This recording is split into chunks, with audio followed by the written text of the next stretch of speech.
Hi friends. ఇప్పుడు నేను ఉన్నది దిల్సుఖ్ నగర్ ఏరియాలో. దిల్సుఖ్ నగర్ అనగానే ఏమి గుర్తుకొస్తుంది మీకు? ఫస్ట్ చెప్పండి. నాకైతే ఫస్ట్ ఇంటి దోశ అనేది గుర్తుకొస్తుంది.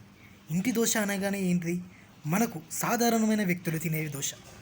దోశ, ఇడ్లీ మరియు ఏదైనా టిఫిన్, అరే ఉగ్గు కానీ ఉప్మా కానీ ఏదైనా, ఇది సాధారణమైన ధరలు 10 రూపాయలకి దొరుకుతుంది.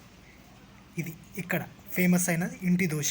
దీని తర్వాత ఇది ఆ ఇంటి దోశ అడ్రస్ మరియు దాన్ని ఫోటో తీసి మీకు పెడతా.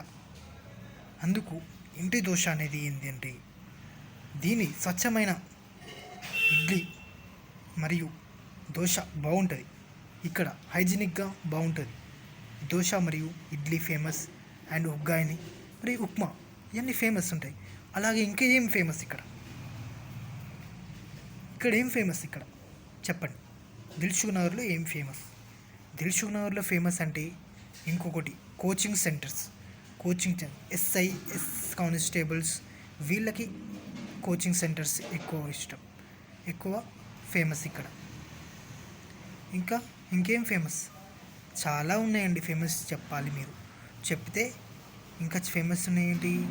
సాయిబాబా గుడి.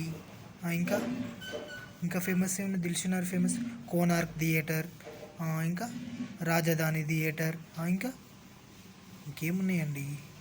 ఇంకా చేసేది ఏముంది చెప్పండి. హాస్టల్స్. దిల్సుఖ్ నగర్లో మంచి బిజినెస్ పెట్టాలంటే ఒకటే ఐడియా నేను చెప్తా. ఒకటి, మంచి డబుల్ బెడ్రూమ్ ఇల్లు తీసుకొని, దానికి రూమ్ తీసుకొని మంచి ఫర్నిషింగ్ చేయించేసి, దాన్ని మంచి రీడింగ్ రూమ్స్ పెట్టేసి, ఏసీ నాన్ ఏసీ పెట్టేసి మంచిగా 3000 మంచి పర్ మంత్ తీసుకోవచ్చు. 3000 పర్ మంత్ తీసుకోవచ్చు. ప్లస్ వాళ్ళకి అలాగే హాస్టల్ బిజినెస్ కానీ ఒకటి బాగుంటుంది దిల్సుఖ్ నగర్లో. హాస్టల్ బిజినెస్ కానీ పెట్టుకుంటే బాగుంటుంది. ఈ 2 బిజినెస్లు దిల్సుఖ్ నగర్లో బాగుంటాయని నేను చెప్తున్నా. ఇదైతే ట్రై చేయండి.